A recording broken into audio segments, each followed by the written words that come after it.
Hey YouTube, this is Detroit Borg, and here we have the digital AV adapter. This is a product that Apple started selling with the launch of iPad 2, but it is compatible with both iPads, iPad 1 and 2, the iPhone 4, and the iPod Touch 4th generation.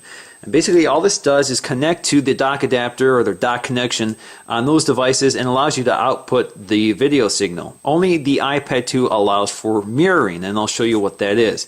But if we look at the connector, while it's still in its bag, you can see there is the HDMI connector, so this allows you to connect an HDMI cable to your high-def television, and you can also connect a 30-pin cable, so this allows you to sync and charge your device while you're using it on your high-def TV. Of course, Apple does sell an HDMI cable. This is actually a cable they sell largely with their Apple TV. You can see that it's black, and so we're going to go ahead and take this upstairs to my home theater and demonstrate it.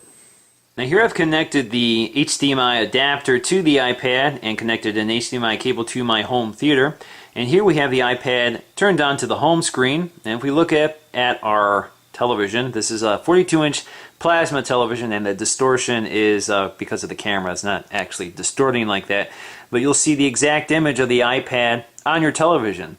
The unfortunate part about using your iPad on your television is because the iPad is not a widescreen display. You have these wide bars on either side of the display, and that's because at less than 16 by 9, the iPad cannot fill the screen. So let's go ahead and grab the iPad and play around and see how this works. The HDMI connector also supports orientation, so we have the landscape view here. If we rotate to portrait, you get portrait on your television as well. So one of the things you can do, of course, is browse Safari on your television. So we have the Apple website on our TV and our iPad. You can even watch video. And the great thing about the HDMI adapter is it combines both audio and video. So you're going to get your audio on your home theater along with video. Now the audio is playing on the home theater. It's not playing on the iPad as well. Pause that.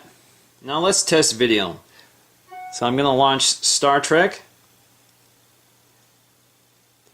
Now you can see the video is playing on the television, but it's not playing on the iPad. So here you have a remote control for the video on the television. So you can do everything. You can skip to the next track. You can scrub it. May I have your attention, please? Pause it.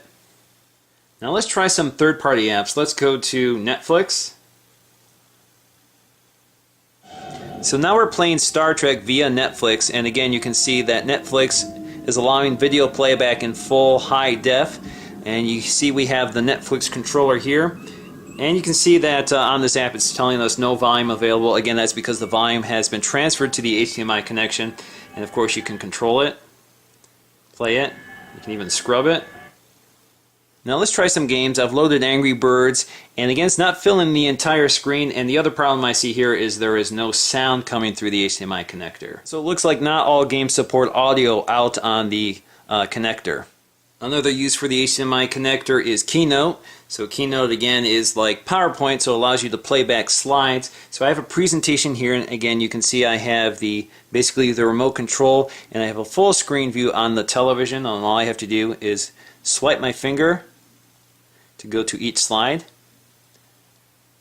Now taking a look at iPad 1, unfortunately you do not have mirroring available to you, but you do have some other controls. So again, if you go to video, if you go to an app that plays video, you do get video playback. So again, we're playing Star Trek. And we do have sound as well, so both video and sound are transmitted through the HDMI connector. And of course Keynote is supported with this adapter on iPad 1. Just click play, and the presentation will be transferred to your television. The adapter also supports slideshows. If you go to Photos, click Slideshow. See the slideshow here and on the television. Netflix is also one of the video playback apps that will play back over the HDMI cable to your television. Now here we have an iPod Touch 4th generation. If we connect the adapter, you can see we don't get mirroring, but again if we use one of the video apps, so let's go to video up here. Let's play Inception.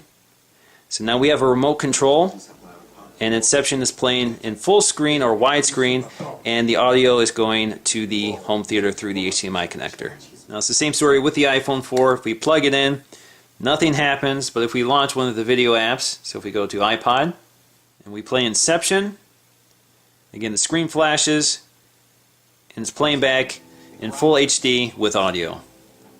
The seed that we plant. Now you can also use this connector and connect it to a dock, so either an iPad dock or this universal iPod iPhone dock. And if you connect your 30-pin cable here, you could constantly keep it charged while docked here, and you have the option to play it back to your television.